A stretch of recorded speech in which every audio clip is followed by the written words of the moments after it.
Welcome to Y Nada Más, a Real Madrid podcast.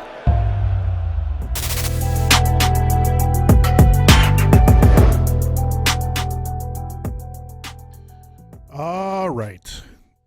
So it is March 21st.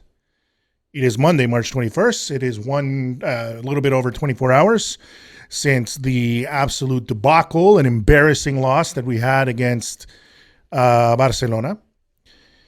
And you all knew I was going to talk about it because definitely, why would I not talk about it? It's essentially the thing that everyone's talking about. And we are, unfortunately, on the receiving end, once again, of a humiliation at the hands of Barcelona. And not only was it a humiliation, but it was a humiliation at the hands of a Barcelona that should have been put away. That should have been, that we should have taken the moment to bury them. You know, essentially, and I don't understand why the team. Actually, I do understand. There's a lot of opinions about why we suffered this defeat, and it was completely, in my mind, in a lot of ways, and in many people's mind, it was inevitable. We could have avoided it. I'm sorry, it wasn't inevitable. We could have avoided it. It was completely something that could have been avoided. Especially right now, you know, give these guys a couple of years, and and it's certainly shaping up that Xavi, which pisses me off even more because that is the one guy I dislike with a passion, is Xavi, you know, and to see him succeeding right now in building this team and restructuring it, or allowing us to be beaten by this team. Especially when they are, for me, they're not even that good yet. But we allowed them to humiliate us. And it was really because there is a lot of arrogance around this club that bothers me. And a lot of arrogance around Madridistas that seriously bothers me as a Madridista. Because I see it in the media, and I see it in the media, and then it's like you're winning games and you're doing okay, and you had this remontada over PSG, and all of a sudden it seems like it doesn't matter to you. La Liga doesn't matter to you because you're 15 points ahead, but you're still going to let your biggest rivals just shit all over you because you decide that you don't want to go out there and play the game seriously. You know, you could have at least gone out and tried. You know, you can at least, you can say everything you want. People could say all they want, but they could have at least gone out there and tried. And if they had lost 1-0, and they tried, and it was without Benzema and it was without some of our players, then it would have made a little bit more sense. But this doesn't make any sense whatsoever. And it also has to do with the tactics and the fielding of this absolutely horrible lineup, in my opinion. It might have been not as bad as other people's. In other people's opinion, it wasn't too bad. But I think it was an absolute disaster. And I was angry. I was really angry. More so maybe because, I was having a wonderful day. I was having a wonderful day with my kids. I had and my family had a nice breakfast with some family members that were visiting. And I couldn't really, do some of the preliminary work, and we couldn't do a lot of the preliminary work that we usually do before a podcast, like some of the artwork and things like that, because I wasn't available. And essentially, I was, like I said, I was out, so I wasn't doing any of the lineups and things like that, and posting them on Twitter and other stuff. And then and I told my designer not to even worry about it because I wasn't going to be available for it. And then I wasn't going to come home until minutes before the game to watch it. And I didn't even catch the game I didn't even see it on TV really until I was watching it on my phone, until getting it to my house to actually catch the rest of the game after maybe the 10th minute or so live on the TV. And I made my family rush to see this fucking bullshit, and I know people are going to be mad because, we're still 12 points ahead and 9 points ahead of Sevilla and all this stuff. And it's just, that's not what it is to me. And you have to be honest, you can't win every single game, but the one game you don't want to lose and where you want to try your hardest is always going to be Barcelona. So it always takes time for me to collect my thoughts and not be angry and try to do a podcast where, after we lose and be like, okay, I'm going to take a look, take a deep breath, not, get beside myself and call for everybody's head or whatever. Kind of like other Madridistas do that are reactionary, and decide, hey, we're going to talk about this and we're going to take a look at it and maybe look at the bright side of things, and maybe that'll be good. But that'll be the way to do it. And my anger hasn't subsided. I was pissed off at work all day. I had a pit in my stomach the entire day. And it's because I really, really, really dislike Barcelona. And as a Madridista, I think that's normal, right? They're our biggest rival, and I really, really, really dislike them. And I'm a competitive person, and I'll talk about that more. But I'll get into it. But anyways, thank you for joining me. I am, of course, Eric Rivera, the host of this podcast. And welcome to another version of the Nada Mas podcast. And let's get right into it. Okay, so you can follow me on Twitter at Nada Mas Podcast. You can follow us on Facebook at Nada Mas Podcast. And you can find us on Instagram at YNM Podcast. And then also on our website, which is enadamas.net, which is where you'll find articles from my good friends Hilaluddin and Trambak and everyone else that hopefully soon we'll have more people writing for us as well. So I was going to write an article myself because I love to write. And I was going to do something, and say, and put it up and then have it in addition to the podcast. But what I'm doing right now is I'm really going to use what I wrote as an outline, because I really just sat down and started writing. And it's been a long time since I've kind of vented via writing. I usually used to do it for other things. I usually used to write about fighting and whatnot, and talk about fighters and all this kind of stuff when I was doing a fighting podcast and in my fighting career and all that kind of stuff. And when I had a fighting blog and all that stuff. But now it's all about football. And I think now I'm a lot more into it. I get a lot more angry because I have this podcast now, and it's a way of me connecting with all the fans of this team. And some of you like to listen to the podcast, so I enjoy talking to you about it. And I think you guys are disappointed, so I'm disappointed. And I'm disappointed at the team for disappointing you, and I'm not disappointed in the team for disappointing me. So this is going to be a little bit taken from the things that I wrote, kind of the article that I wrote. And if you want, I can post it. But anyway, I probably will post it as one of my rants after El Clásico. But here it is. It says, what I'm trying to do, and I'm going to put it in so a way it doesn't sound so red, But basically it's, when Real Madrid loses, it usually takes time for me, and the anger and the disappointment to subside before I can gather my thoughts and write or speak about why I feel the team lost. I write tweets after and during the game based on emotion and not always based on analysis. And honestly, that's the thing about social media. It allows us to write what we want, say what we want immediately in the moment, unfiltered, and mostly without any actual thought behind it. And a lot of times this can be dangerous. It can be stupid, but it's oftentimes very revealing about the person that's writing it. Sometimes it's too real. And too many people say what they want on social media without ever stopping to ask themselves whether they should or not, And Madridistas, myself included, are a passionate bunch. And then some Madridistas, and I have said this a lot of times before, are way, way, way too reactionary. No team, no matter how great, will ever not suffer defeat. Defeat is a reality in sports. And I think sometimes Madridistas fail to understand that. They get heated, and then with a smartphone or a keyboard at their fingertips, you guys begin to spew vitriol to anyone and everyone, and it goes along the lines of Florentino Perez out, Ancelotti out, Real Madrid is finished. It's all insert whatever player's name's fault.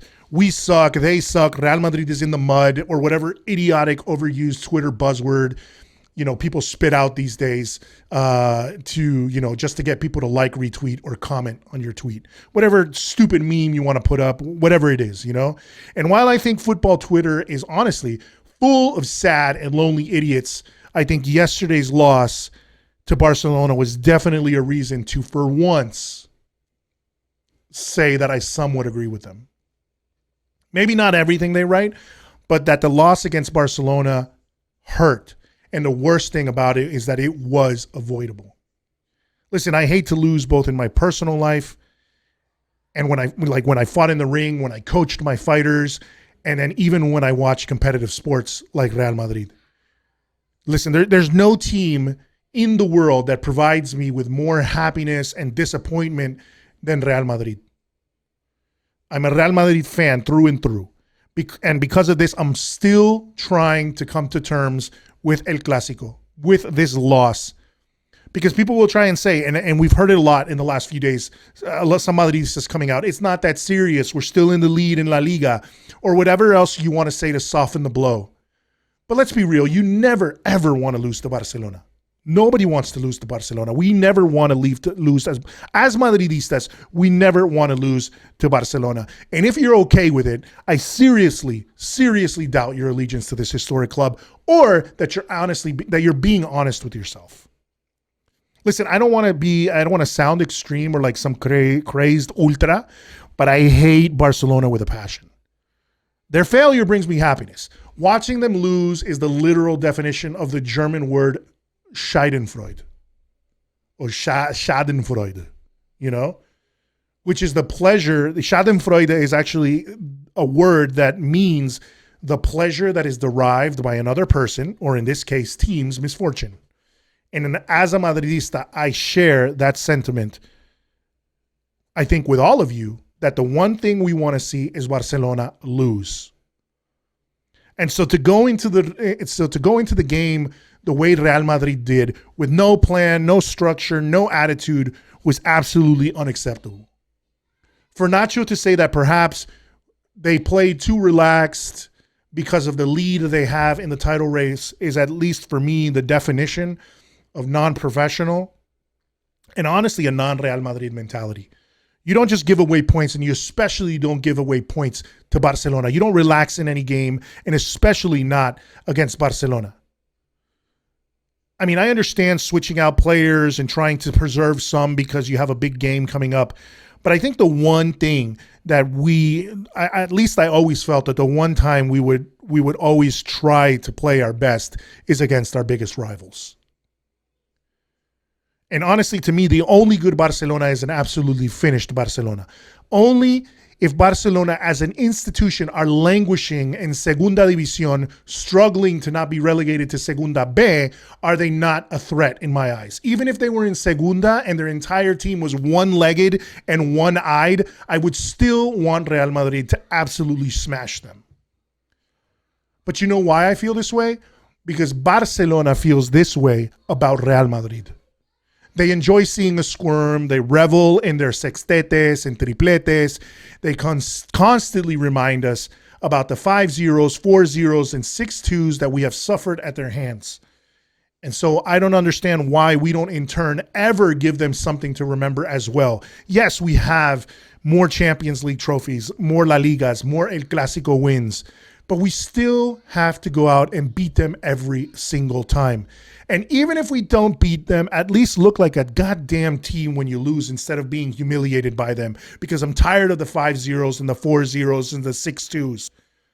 Yeah, a lot of people say they come out to play against us like it's the final and we're more worried about winning the title. But that's exactly why they humiliate us, because they hate us with that much of a passion. So why don't we do the same thing? Why do we always let them shit all over the team? And yeah, we've won the last 5 Clásicos, but we can't ever beat them by a wide margin when we definitely could. And honestly, look, I know a lot of people are into this stuff nowadays, with the stats and the analytics and all this stuff. But I honestly, man, I watch that stuff and it's great for determining how a game played out. But I don't care about stats. I don't care about expected goals, expected assists, total shots, total passes, etc. I understand it's something that a lot of people like to do, but those numbers are good only for analyzing a game after it happens and understanding how the game was won or lost. Like we're trying to figure out why, what happened or whatever. But the problem is that in the end, what matters is who won and who lost the game.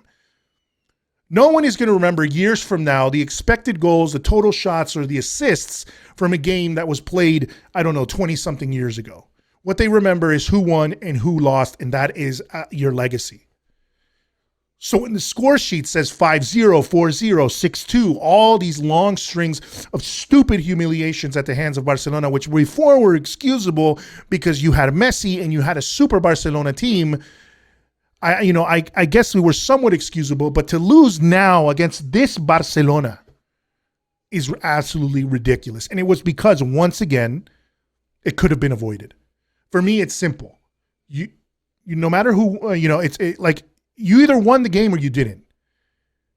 There are no moral victories. You don't lose and then console yourself by saying, well, at least I had more possession than the other team. And leave that to people like Xavi and the sycophants at Barcelona that talk about ADN and talk about, their style and this long run of the substance and style of their football. Fuck that, man. You do what you take. You do whatever it takes to win. And that's one of the things that Real Madrid has always done is it does what it takes to win. They want to play defensively, they play defensively. They play attack, they play attack. But the bottom line is at the end of the day, they want to win. Console yourself and say, oh, it's okay that we lost because at least we looked kind of good. Leave that to Xavi and leave that to Barcelona sycophants who want to talk about fucking style. And want to talk about, I understand football is supposed to be entertaining, but at the end of the day, it's also a business. It's cut or dry. And, it's cut and dry. It's black and white. You either win the game or you lose the game. And the thing is, I can't compare this mentality to when I was a fighter. You either win the fight or you lose the fight. Sometimes it'll look pretty, and sometimes it won't. Sometimes it'll be a tough loss. It'll be a tough fight, and you lose. And yeah, people will respect you for it, but at the end of the day, you still lost. And what goes on your record is a loss. And the point is, you don't get complacent with losing. Is you get up you have to get up and fight again and go out and beat the shit out of the next guy. And that's what we have to do now is we have to get up and beat the shit out of the next guy. But the problem is you always want to go back and rematch that guy that beat you. And you don't want to continue getting humiliated by them. You want to make sure that you stick them in the mud when you have the chance. And we had the chance. We've had chances to do that, and we don't do it.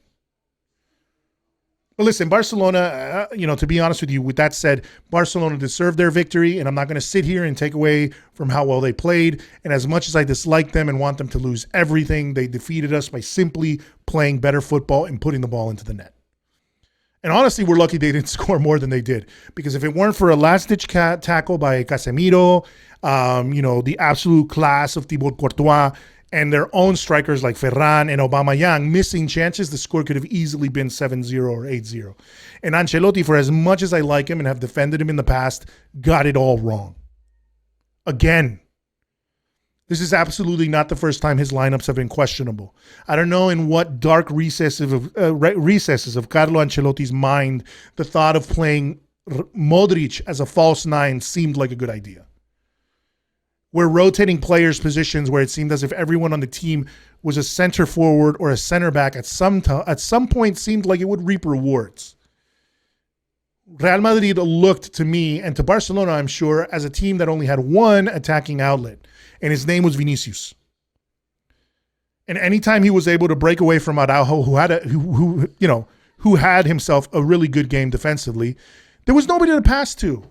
There were so many points in this game where Vinicius, watching the highlights again, where Vinicius is out there on the left flank and all there is in the box is Barcelona shirts. And then what seemed like a lifetime later is when you see the likes of Modric and you see the likes of Rodrigo and Valverde getting to the box. He was almost desperately searching for a Benzema who wasn't there, who's up in the stands. But the absence of Benzema was really no excuse, for me at least, for Ancelotti not to play a striker. I fail to understand why the likes of Jovic on the bench as a striker, or Hazard if he wants to go the false nine route, I don't understand how having them on the bench and then Ancelotti decides it's better to approach the game with zero attacking threat on the pitch. Because I think when you have a reference there in the middle, you're at least keeping Barcelona's center backs like Piqué and Eddie Garcia with something to worry about. Two guys that we've seen have not been in their best form. Defensively, Barcelona is not a team that has been in their best form. And you don't even put somebody there to at least give them something to think about. So instead, what happens is they had the likes of Modric and Kroos. We had the likes of Modric and Kroos pressing at times, which gave them wide open spaces to pick long-ass passes to the likes of Aubameyang, Fernan Torres, Dembélé, De Jong, who were making the runs into spaces behind our center backs and our fullbacks, and it led to like multiple 1v1 situations with Courtois that thankfully the guy was able to save. Because if not for him, Real Madrid would have been on the receiving end of a scoreline that would look more like American football than it did European football. And I also don't understand why, if we had no Mendy, he didn't try Miguel at left back. But you know why I know? It's because, why he didn't try him? It's because he's never given the kid a chance. So he wasn't going to do it now. And we've seen what Miguel has been able to do some of the times that he's played, and then we've seen the things that he's done with Castilla. But I understand not playing him in a game against Barcelona because you never even given the guy a chance in other games where you could have clearly given him the chance. And honestly, before I was protecting him when the results were kind of going our way, but it's high time we give these younger players a shout. And honestly, he may not have known that Nacho would perform so badly on the left flank, but if he saw that, why didn't he not switch David Alaba to left back and move Nacho to the center? Why did that not happen? I'm not a tactical analyst, and I'm not going to try to be one right now. But to anyone watching, Real Madrid looked disorganized, disjointed, disconnected, discombobulated, and simply distant from ever having a chance against what is a Barcelona that is still in a rebuilding phase. And that's what irks me the most. They're still in a rebuilding phase. They're still trying to get used to this team that they have. And we let them off the hook simply because we had, besides having shit tactics, we also had a lack of attitude. Because Nacho himself is saying, oh, maybe we were too relaxed because, we're ahead in the scoreline. And then you have guys like Juanma Rodriguez from El Chiringuito and other Madridistas saying, it doesn't matter because we're so far ahead of them. And so you think that the way to disrespect Barcelona is by letting them win? I don't understand that thought process. That is a fucking loser mentality, man, for people to do that. When you have your worst enemy, and not to say that they're enemies, but I'm saying when you have the team that you hate the most, and it is your biggest rival, and I'll tell you, man, when it comes to football, when it comes to, to the being on the pitch, I want Barcelona dead every single time we play them. I'll shake their hands after the game and tell them good game. I'll be friends with I have friends that are Barcelona fans. But when it comes to the game, I want them to be fucking destroyed every single time we play them. Not to give them a chance to win. So I don't understand the mentality where, okay, it doesn't matter. I understand saving players like Benzema, and because you don't want them to get injured, because you don't want to play him, and run the risk of not having him available against, bigger fish to fry like Chelsea in the Champions League. But still, go out there with a structure and an attitude, with an idea to play the game and win it. Not experimentation with this strange setup that nobody knew what the hell it was about. Honestly, I don't know what else to say. I mean, the team lacked attitude. It really seemed like they had no clue what was going on out on the pitch. There was absolutely zero structure or even intent. There was zero intent for what Real Madrid was trying to do. I didn't see anything that looked like an actual intentional play or an intentional, how would you say, like something that was worked on in the training ground. You didn't see anything like that. And instead in Barcelona, you saw a team that was worked. You saw them knowing what they wanted to do. All those balls over the top from Piqué and Eddie Garcia that were going into wide open space, that was because they knew it was going to be there. And then honestly, for Thibaut Courtois to say during the break, Ancelotti tried to make some changes, but that the players didn't really understand them, showcases how bad Ancelotti's tactical setup was, even if there was one. I mean, I read an article from Kiyan Sobhani where he was talking about, to call what we saw in that game tactics is actually, being hugely generous. I don't remember a game, honestly, I don't remember a game where I saw Real Madrid play this bad. Maybe the game against PSG at the beginning of it, but in the first leg, but there were moments in there where I was like, okay, they're trying to do something, but still, I mean, and then you're playing against PSG and you're playing against the likes of Mbappe and Messi and Neymar. You're playing, and Verratti had an absolutely phenomenal game. You're playing against players that you on paper, and it's the Champions League, and we still kind of let that shit go, and we were playing away from home, but in our own house against a team that hasn't even been playing that well. Yes, they've been winning their last few games, but a team that is still trying to go through a rebuilding phase. A team that suffered, and this is the thing that's worse to me, is a team that suffered against Galatasaray, who's 12th in the Turkish Super League. They put on a better game against Barcelona than we did. To hear Xavi say the words that they expected that it was going to be more difficult tells you everything you need to know about how Real Madrid approached this. And you can't tell me that's only on the coach. Because even if it's a tactical shit show, you would see more attitude from the players wanting to do something. But they were like outclassed, they were outgunned. Sure, I mean, the point is, if you have no strategy and no structure, then you're really going to wonder how the hell you're going to stop people. But there was no moment in this game where anybody kind of, I missed a Sergio Ramos or somebody that would stand up and yell at the other players and be like, yo, what the hell is going on right now? But nobody was talking to each other on this pitch.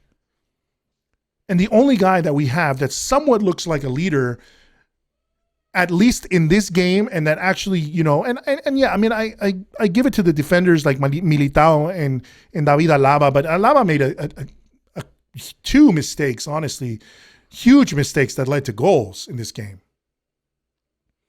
He was lazy on tracking Aubameyang, and then he was lazy on tracking back. They kind of just let him cut right through the middle there, Militao and Alaba. And then he was the one who gave the ball away for what was it? I think it was the third goal that they scored. The one where Aubameyang lets it off to Ferran Torres. He gave the ball away. So they made mistakes. The whole team made mistakes. But Thibaut Courtois saving our ass, and it shouldn't have to be where that guy is is constantly having to get tested. We should be better than that. I mean, this is a team. You're talking about a team that has struggled.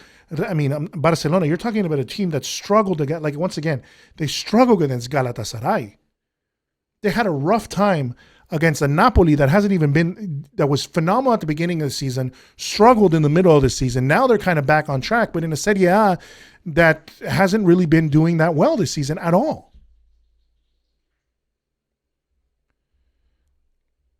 Ancelotti admitted after the game that he made mistakes with his approach, and then he says that he rarely makes the same mistake twice, and that's something that we'll have to see. Because honestly, we talk about the false nine, him using a false nine setup, and he did the same thing again when we lost against Athletic Bilbao in the Copa del Rey. But honestly, I've been watching things like my friend Jota Real Madrid. I watch a lot of Iñaki Angulo, who does his show on YouTube as well in Spanish, which is a fantastic show. And he was also on BN Sports. And, honestly, he calls Ancelotti a mediocre coach. Not that Ancelotti is a mediocre. Sorry, he's a mediocre coach now. He's calling him a mediocre coach now. Not that he was one. But honestly, I don't think this guy, and I think a lot of people have said it, Mudahasir Journo, who sometimes I think can be a real, sometimes he could be a little bit annoying, but he's passionate. He wants the team to change, and I think we all want to see them win consistently. And then at least, I mean, even if you drop points, dropping points is going to be only a natural thing, but at least if you drop points, let it be a fluke here and there, but not something that you get just absolutely schooled by your biggest rival. it's just been like everyone's been saying like it's kind of been a long time coming, like these kind of things we've been seeing, we've been getting like little glimpses of this lack of tactics, and the fact that Real Madrid doesn't seem to wake up, or Ancelotti doesn't seem to wake up and re-inspire the team until after there's a halftime talk and we might be 1-0 down. That's when they, this team doesn't seem to be content, or Ancelotti doesn't seem to be content unless they have their backs against the wall. And it's weird because I feel like we did the same thing with Zidane, but I don't know. Zidane, at least there was some tactical acumen there. This doesn't seem like there is one. And I love, and the thing is, it bothers me because I liked Ancelotti so much, and I do still like the guy. But is he the guy to carry this whole thing forward, for us to rely on a long-term project for Madrid? And then even if you let go of Ancelotti, who are you going to get as a coach? Because I think what happens is a lot of people on Twitter, and I'm seeing like a lot of people on Twitter post this, is they talk about all these tactical coaches and bringing in all these people, and and talking about different coaches they want to bring, whether it's Ten Hag or Nagelsmann or Klopp or whatever, And then it's like, you guys forget who runs the show at Madrid. Yes, I know we have a board, and I know we have socios, and I know we have all this stuff, but at the end of the day, Florentino Perez runs the show, and that guy wants a yes man, and the board wants a yes man. They're not going to come in. You're not going to get a Conte who's going to do whatever the hell he wants, and come to Madrid and mouth off to Perez without him suffering some sort of, repercussions for it. He'll get fucking canned. He'll find a way, As much as you guys like it, I dislike it or dislike it, you gotta have, you gotta meet the guy halfway. Florentino Perez wants a yes man. He wants to run this team as a business. He is more ready to sign up Galactico players than he is to sign a Galactico coach. Because coaches don't sell shirts. Marketing money doesn't come from having a good tactical coach. And I know so many people are talking about bringing in these tactical guys and all this stuff, and not being caught up with these dinosaurs, and people calling them dinosaurs. I think some label Ancelotti as a dinosaur, Mourinho, these guys that are apparently finished coaches, all this fucking this Twitter jargon, which I find absolutely ridiculous. But maybe it's because I'm 39 and I don't really care about that shit. But at the end of the day, it's like, that's the guy who runs the show, man. He runs the show, and he's gonna. And if that tactical coach doesn't kowtow to Perez's demands, then I don't know if you're gonna get him. He's more than willing to get Galactico players, though, and at the same time, sometimes, unfortunately, guys, those Galactico players will, just like we've seen with PSG, those guys, like a guy like Mbappe, and if we bring Holland and we bring Tchouaméni, and they come to Real Madrid, those guys will somewhat paper over the cracks of what is a somewhat shoddy system, like Ancelotti's or whatever, And the funny thing is, will Mbappe, Haaland, and Tchouaméni, they might come to Madrid, but will they excel under Ancelotti? I mean, Tchouaméni is a fantastic talent, but are we gonna see Ancelotti bench Casemiro? I mean, the only reason we benched Casemiro in the PSG game was essentially because he couldn't play. It's one of those things that is a blessing in disguise, because if he would have not been suspended for that game, I'm wondering if we wouldn't have played, Kroos, Casemiro, and Luka Modric, and maybe things would have gone a totally different way. And as Iñaki Angulo said, he was really like, did he really play an incredible? Did Ancelotti really have a good game? Because he made the change for Camavinga for Kroos, which was kind of a no-brainer at that point, because Kroos is still, and I think Kroos is still coming off an injury. I still don't think he's back to his 100%. And then the other thing is you have You brought in Rodrigo for an Asensio. I mean, that was really honestly the least he could do. But you got to remember there were two, and this is something Iñaki pointed out that I agree with, is you got to admit that there were two goals that got called off for offside. If Mbappe timed his runs a little bit better, we would have been 3-0 down, which would have ended the game 4-3 on aggregate, even if Benzema had his stellar hat trick.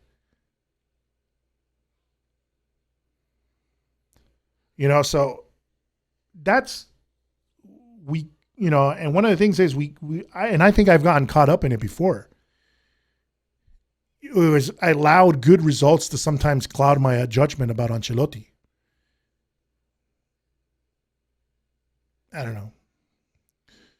Listen, I think, like I said, it's high time to start giving these guys, if Ancelotti's really serious about not making the same mistakes twice, he's got to look at other things. And Perez has got to, if let's say you want to keep the guy around, at least until the end of the season, because I agree with that.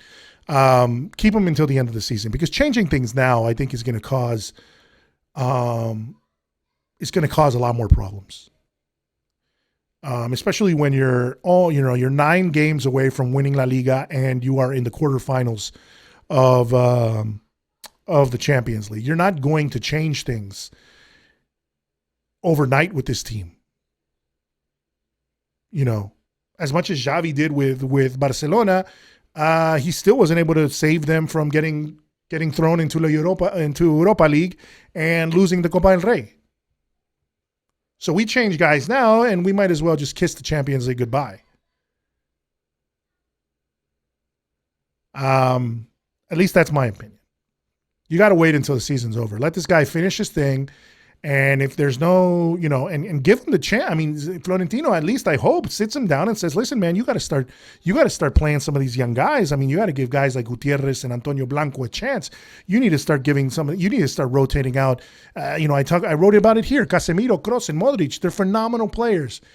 But we have to begin getting ready for an era without them. And they're no longer the same guys. We're desperately holding on to an era when they were easily one of the greatest midfield trios in history. And those times, while they were absolutely great, are gone. They're fading. We have to give more chances to guys like, Valverde, who just never stops and is all heart. To Camavinga, who I've seen is just an elegant player who's full of energy and attitude. And yeah, he might need to, be a little weary of how he goes into tackles, especially in La Liga. But the guy, I like the way he plays. And we got him for a reason. And honestly, I feel like Courtois has become the leader for this side. When it comes to captaincy and as they say in Spanish, dando la cara, he will stick his neck out there and he'll be the one to make statements. He'll be the one to walk around the stadium after a loss and say sorry to the entire crowd on behalf of the rest of the team, because the rest of the team just walks off the pitch. Other players, of course, stayed back, which was, I believe it was, who else stayed back? It was David Alaba and Militao as well. And that's why we're liking what they're doing with the team. And we're liking how they're, really feeling the Madridismo and apologizing and saying, we didn't do well, we didn't perform, we got to fix this. And I think Courtois has really stepped up in that sense. And besides the fact, he's saving our ass time and time again in the back. But what happens when that fails? What happens when Courtois has a bad game, guys? You can't just leave this guy to save us every game, because he's going to have, you shoot at him 30 times. The guy's, he's going to let some in, guys. That's not his job, is to stop 30 shots. I mean, it technically is, but it's just not. Statistically, you're putting him at a disadvantage. And honestly, the right back situation, it can't go on any longer. Carvajal, he's a shell of his former self. I hate to say it, but he is. Lucas Vázquez is, he's injury prone. Sorry, Carvajal is injury prone. It's been happening time and time again. He looked absolutely terrible trying to catch up to Ferran Torres. And the funny thing is, it's Ferran Torres. It's not Mbappe. You can kind of excuse it when it's Mbappe, who's one of the best players in the world at the moment. But to lose out to Ferran Torres was just weird. From a guy who used to be one of the best right backs in Europe. And now our only help right now is really, honestly, to start, and this has been here, people have been saying it all over Twitter, is to start bringing in Lucas Vázquez to start over Carvajal, because you really is the only thing that you have. But that is a short-term solution. And then I'm hearing and I'm seeing things on Twitter where Madrid is even counting on a right back. You're just waiting to have Lucas Vázquez, Carvajal, and Odriozola in that position. I don't know. Listen, guys, I admittedly allowed, like I said, I had admittedly allowed good results to cloud my judgment about Ancelotti. And honestly, I hear a lot about getting coaches that are tacticians and not simply man managers, but you need both. And I still find myself trusting Ancelotti if he simply gets over this stubbornness that he has. If, somebody wakes him up. But that's a problem. That's a problem. He's a 62-year-old man. He's set in his ways. He's not going to have an epiphany overnight and be like, you know what? I should play Miguel Gutierrez, and I should play Camavinga and Valverde, and maybe I should give Jovic a shout, and maybe I should, that's not easy to do. But I think what it is that the coach in me, and this is something that I wrote, is that the coach in me feels it's always unfair to blame the coach, to blame only the coach. Because honestly, coaches can fix some things, but not all things. Look, and I'm bringing this from a totally left field because I know I always bring my fighting stuff into it because I absolutely loved coaching fighters. I still love the fight game. It's one of the things that makes me passionate. It's one of the things that makes me competitive. And it's one of the things that I use to analyze football because at the end of the day, when you manage fighters and you manage students, you're managing people. And it's the same as managing players. There's a huge difference, but in some of the aspects, but you're managing people and you're trying to get the best performance out of them, whether they're fighting for a title or they just want to be the better version of themselves. That's what you're doing as a coach, as an instructor, whatever. And I always remember coworkers of mine, other coaches, discussing how when you're a coach, you had to simultaneously play the role of a psychologist, a friend, a confidant, a financial advisor, a motivational speaker, a relationship advisor, etc. These guys, honestly, when you're a coach, your whatever it is, your players, your fighters, your students, whatever, they come to you for advice. It's funny, they always come to you for advice, no matter if they have a family and if they have other people to talk to. You're sitting down after a hard training session and they sit down with you and they tell you and they unleash all sorts of things that might be going on in their lives. They totally do it all the time. And you sit there, and as a coach, you sit there and try to understand what it is that's going through with them and try to motivate them. And that was what I tried to do. I tried to motivate my fighters. I tried to motivate my students and get them going and having the best lives. Whether they were going to do it in the fight game or they were going to do it in their regular lives, that's what I did. I tried to coach them. And honestly, when they won a fight, I felt like I was winning it with them. And when they lost a fight, I felt like I was losing it with them. And that's what coaches are. Essentially, you can't just dismiss how involved these coaches are and that but you can't lay all the blame on them, because honestly, this is when I'm talking about us being when a coach is being involved so much in a fighter or student's lives, you got to remember at the end of the day, in that case, I remember the coach, the fighter, the student is paying me for the services. So I can't imagine how it's going to be when they're world-class players that have massive salaries and oftentimes even bigger egos. That's got to be tough as hell. And at the end of the day, guys, coaches aren't miracle workers. Oftentimes they're only good. They honestly, sometimes good coaches are only good until other coaches figure out how to beat them. We've seen that time and time again. Pep Guardiola hasn't won a Champions League. As good as he is, hasn't won a Champions League since he left since Barcelona. And it's because I think sometimes people catch him. People understand what he's going to do. And then he even, because your tactics have to be ever evolving. Ancelotti seems, and I think Mourinho también, can also be in there too. Ancelotti and some other coaches seem to have gotten stuck in the past a bit with no desire or understanding how to evolve. But some other coaches evolve and it doesn't work. Guardiola has had games where he's overthought the situation and ends up losing.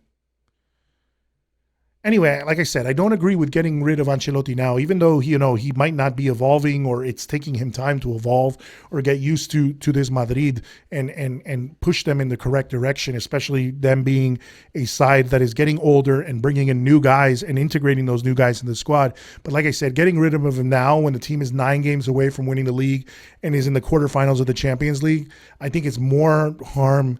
You're going to cause more damage to the team. It's going to do more harm than good. So at the end of the day, guys, I think Real Madrid can turn this situation around. This is Real Madrid. They do it time and again. But my God, what I wouldn't do for some consistency, some semblance of a structure and good football where we aren't worried about whether or not we're going to be heartbroken at the end of the game, or you're close to having a heart attack each game because we're always playing on the edge of losing. Things need to change. I mean, that's the thing that happened. This is ridiculous. I mean, as much as people are going to say, "Oh, well, we're still winning La Liga," and we're still going to win La Liga, or we're still in a position to win La Liga, and we're in the quarterfinals. Well, what happens when the quarterfinal? Let's say, what happens if the ball drops and we don't win the Champions League? We get kicked out of the Champions League. We might beat Chelsea. What happens if we beat? We have to face a Man City or a Bayern. What happens to those things? I forgot how the lineup, the brackets are, but I don't know, guys. If we face a really tough team, it's going to be tough. Because you got to, you're 100%, I'm 100% sure these guys are looking. These coaches are looking. And as somebody said, Tomás Tuchel is probably licking his lips right now, watching the highlights from the Barcelona game and seeing how easily it was for them to just stroll across our midfield and destroy us. But the funny thing is, I think sometimes people don't get is that, sometimes it, even Mbappe himself said it, sometimes you don't understand how Real Madrid looks like absolute garbage one day and then they go into the Champions League and they defeat the teams that everybody thought was going to win the thing.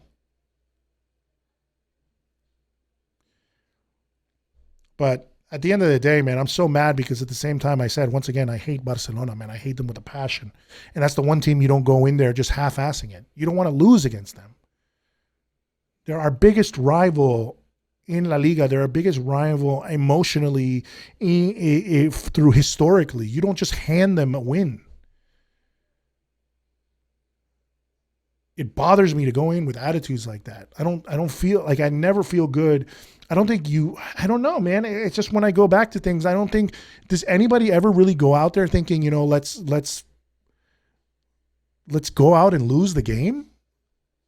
Or let's go out because, let's go out and play, but it's okay to lose the game. What kind of mentality is that? That's not a Real Madrid mentality for people to be saying that it's okay to lose this game, that even if we lose, it's okay because we're still 15 points. Who thinks like that, man? I don't know. I don't think that way. And I don't think the team should be thinking that way. Not a team of professional players. It's ridiculous. Look, some players need to go, and they're going to go, We know which ones are leaving at the end of the season. But other players should be getting the minutes they deserve and the chance to shine, because we have some there that aren't getting the chances that they deserve. We can't field players simply because of what they have done for us in the past. We need to play the ones that can make a difference right now. It's a difficult choice to make as a coach, I think, but it's something that needs to happen. And I think the problem is it's a difficult choice to make. And I think what happens is we are a little bit, not a little bit, I think this team is a little bit, and some of us Madridistas are a little bit too emotionally caught up with some players. I can do it. I myself am like that with Modric. But you know what? At the end of the day, I want to win. I don't get attached to players that much. I love Modric to death, but if he needs to sit down and let Valverde in or Camavinga in so that we can win a game, so be it. Why can't more players be like Benzema, who says, you know what? When I start becoming a liability, I'm going to step aside. I think it's hard to do for some of these players, man. But you end up becoming a villain when you just sit there and you refuse to not realize that your better days are behind you. And I don't think that Modric's better days are behind him. I mean, well, I think, obviously he's going up there in age, but the guy is still phenomenal. As is Kroos. I feel like Casemiro has been up and down. I might, get called out on that, but I feel like he hasn't been as consistent as he used to be. But you got to be real with that. Who's ever deputized Casemiro? The guy just plays minutes and minutes and minutes every single season. And he's 30 years old, but he's got, I don't know how many thousands of minutes in those legs because he's never taken off the pitch. He never gets a break. I'm pretty sure he's been wasted away more than a lot of players because we've never had somebody to back him up. And it's like we don't even want to find somebody. Or when we do have a chance, like with Blanco or with Camavinga, even if we have to play a double pivot instead, well, then, to make up for a Casemiro, then at least try it. But don't try it and then start experimenting, those kind of things in a game against your biggest rival. Don't start, pulling rabbits out of a hat and putting Modric as a number 9 in the game that you want to beat again. You want to play against your biggest rivals. It's just crazy to me, man. I don't understand where these thoughts come from. And so I'm in a battle. Honestly in a battle with myself because as much as I love Ancelotti, I just can't forgive him for this loss. And I see it very difficult, guys, very difficult. If we're being real, I see it very difficult for us to win the Champions League. And so without the Champions League and just La Liga, are we really going to look back on this and say Ancelotti really did something great with this team? I don't know if we will. And that's what's going to end up costing him. Because at the end of the day, if you won La Liga, but you looked kind of crappy doing it, and you lost some really big games, and the fan base isn't convinced with you, I think that's going to mean that it's time to go. So as much as I love the guy, I think it's edging more and more towards it's time to go and just get us through this season, Carlo, and then, man, you got to step aside. And Florentino, you got to do something, You got to bring in other players. You got to bring a right back, and you got to look for somebody that's going to take us. And man, I don't care, man. I don't mind, guys. I mean, some of you guys want tacticians and all this kind of stuff, but I don't care if it's if bring in Xabi, bring in Raúl. I mean, Xabi Alonso and bring in Raúl. I don't know. Do it. If it's going to be a better situation than this, if they're going to bring in fresh ideas, then that might be a help in the end. I mean, you look at Barcelona, guys. I mean, Xavi was somebody that nobody really thought that he was going to do well. And you know what? Here's one thing that I'll say about this before I go. Nobody thought Xavi was going to be the success that he's been. But the problem is he's on a streak. He's on a streak of 11, 12 wins in a row. We all know that streaks don't last.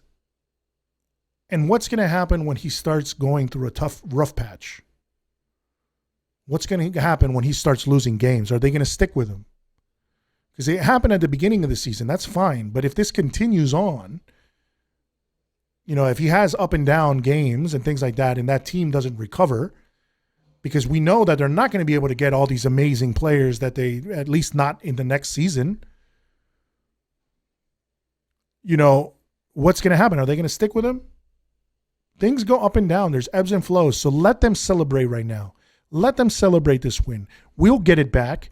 And I hope the next time we take it more seriously and Madridistas take it more seriously and say, you know what? No. We want it. It doesn't matter if Barcelona's down in the dumps and they're 17th place in La Liga. We have to absolutely finish them, because that's when you do with your biggest rivals, is even when they are down and out, you finish them. You finish them. So that they always remember who the king of Europe is. And that's all I got to say, ladies and gentlemen. That is all I have to say on this podcast of my rant after El Clásico. That's all I got to say, man. I mean, Thank you for listening, guys, to the Nada Mas podcast. My name is Eric Rivera.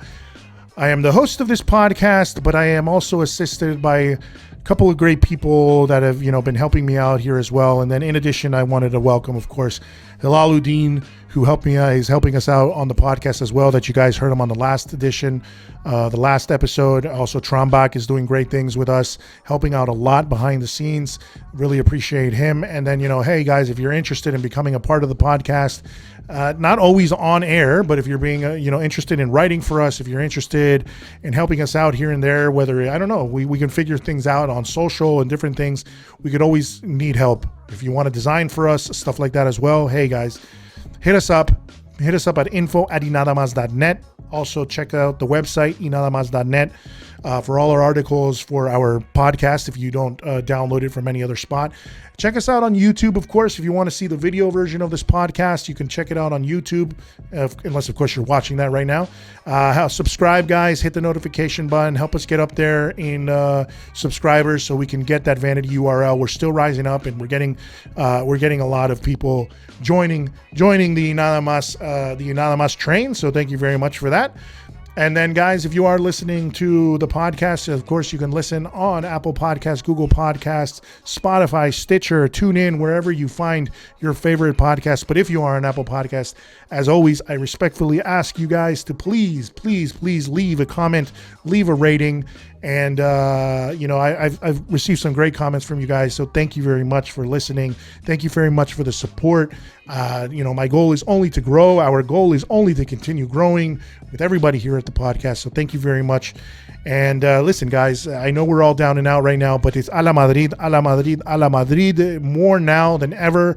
But just don't ever be complacent. That's the one thing that we have to remember. This is a team that's never complacent. So why are we complacent against our biggest rivals? No, that's what happened. That's why we got scored on. No, we're never complacent, But we also never turn our back on this team. So a la Madrid, we'll come back. And thank you very much for listening.